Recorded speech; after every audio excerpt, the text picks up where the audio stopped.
This chart shows the traditional division of the components of GDP, each presented as a share of total GDP. You can see that private consumption is by far the largest piece and rises pretty noticeably starting in the early 1980s.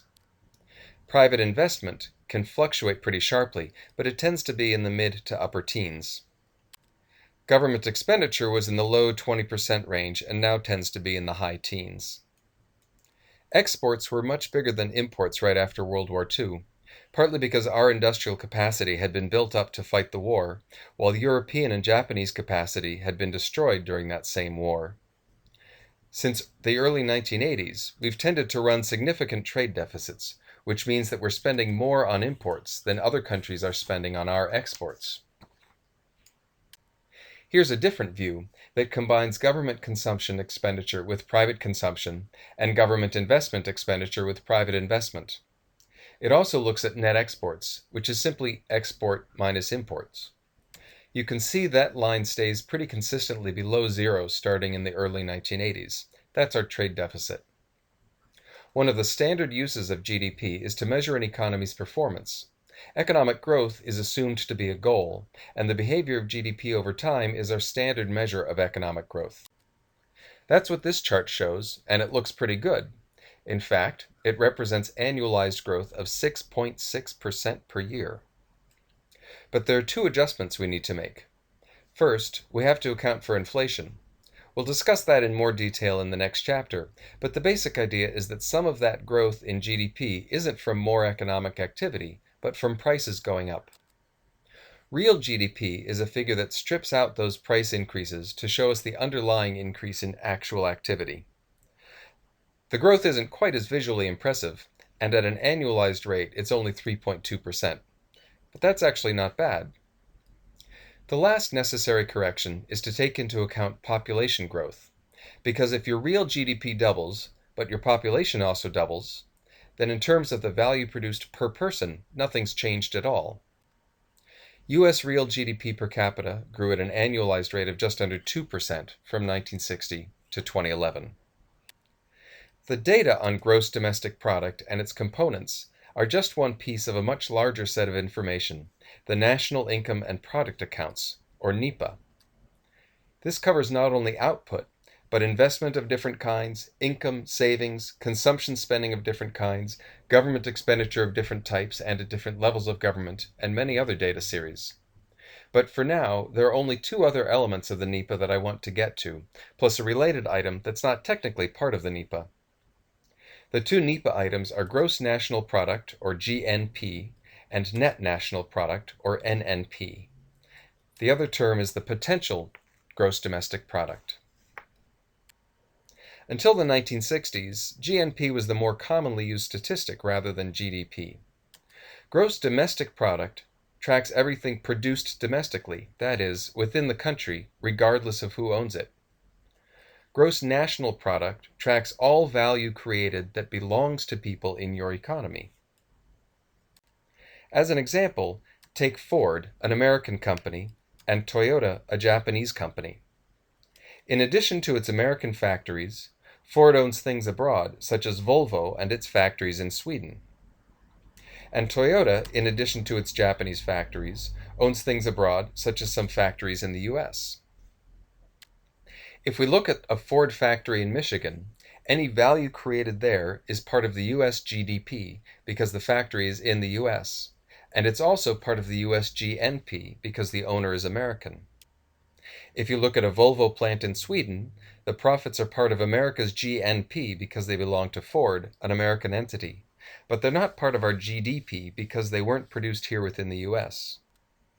Any other value added, such as the labor income from the Volvo plant, is part of neither our GDP nor our GNP. It is, however, in Sweden's GDP and GNP. It's in their GDP because it happened in Sweden, and it's in their GNP because it belongs to the Swedes who work at the plant. Turning to the Toyota plant in Tennessee, the situation is basically reversed from the situation with Volvo. The profits are part of our GDP because they result from activity here in the US, but they're not part of our GNP since they belong to a Japanese company. The other value added, such as the wages for the workers in Tennessee, are in US GDP, since they happened here, and GNP, since they belong to the company's American workers. One way to think of the difference between GDP and GNP is that gross domestic product reflects how productive you are, since it tries to capture all the value added in your economy, while gross national product reflects how wealthy your country is, since it counts all the value added you own, regardless of where it occurred.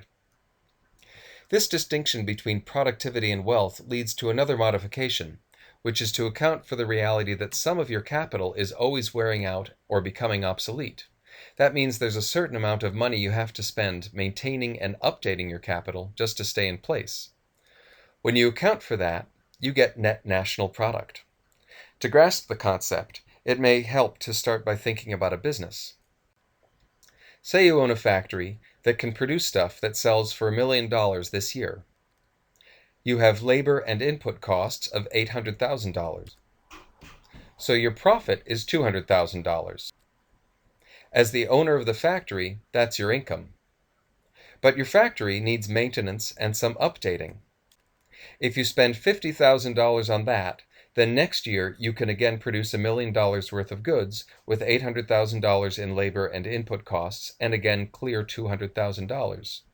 If you don't spend the $50,000, then next year you won't be able to clear $200,000. Your sustainable income is $150,000, the $200,000 profit minus the $50,000 maintenance investment.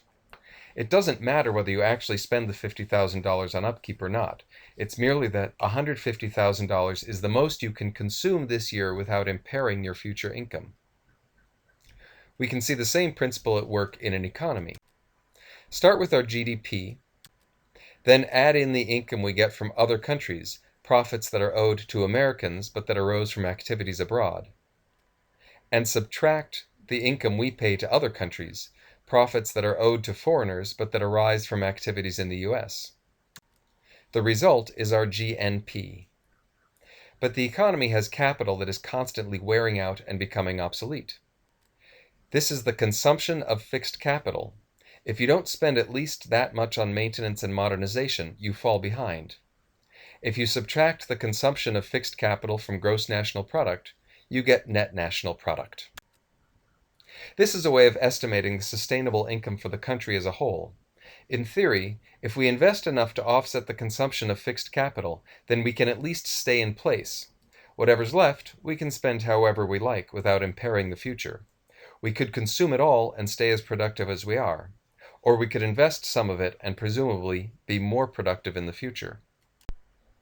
The last piece to cover is something called potential gross domestic product, and though it deals with GDP, it's not actually part of the NIPA. And there's a certain sense in that. The NIPA is the National Income and Product Accounts. They're supposed to measure what has actually happened. Potential GDP is an estimate of what should have happened.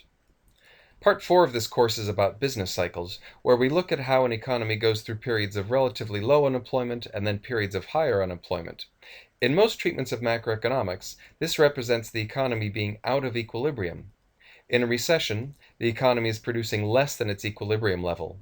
During a boom, the economy is producing more than its equilibrium level, more than, in some sense, it should. The potential GDP is not something that is actually observed. It's an estimate of what the gross domestic product would be if we could completely smooth out the ups and downs of the business cycle. If you look at the actual GDP and the potential GDP together, you can see that the potential, the blue line, is a relatively smooth curve, while the actual, the red, jumps around it, sometimes above, sometimes below. The whole construction of the potential GDP is somewhat problematic, but it's an anchoring concept in macroeconomic analysis and policy making, so you have to be familiar with it. We'll revisit it at the end of Part 2 when discussing the model of aggregate supply and aggregate demand, and then in Part 3 when looking at long-run growth, and again in Part 4 in connection with the business cycle. But for now, we can wrap up this chapter. Next up, inflation.